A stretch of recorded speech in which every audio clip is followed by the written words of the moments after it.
I knew I was different, and this was what my parents kept saying to me: "You're special. You are different." Now that has a double-edged sword, and the double-edged sword is that one then creates this need to be special and different, and so there was more attention-seeking, more self-destruction, more everything else.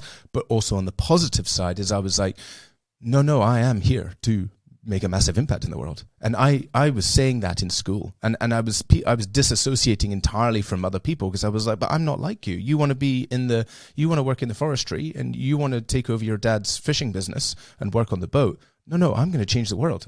This is simple. And I was like, by 30, I'm going to have changed the world. I was like, this is it.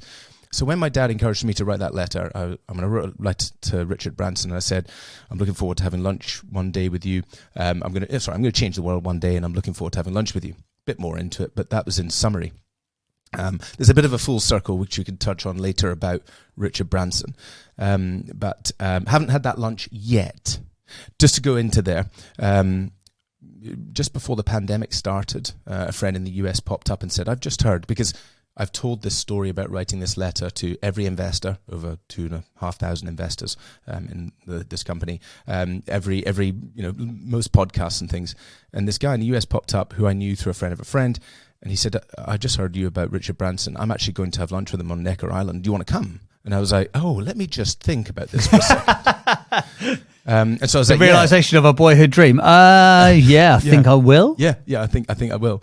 And he so it was due to happen in June, anyway, pandemic happened, and the organizer of the whole thing was like, I just can't believe your story. Richard's going to love it. I can't wait to sit you next to him. And I was like, I can't wait to FaceTime with Richard next to my dad, going, hey dad, and he was always like, look, Ru, you don't need to keep going. You've done it. You've built a business here which is changing people's lives. Hundreds of thousands of people's lives, arguably millions of people's lives, because of the impact, or the wider impact.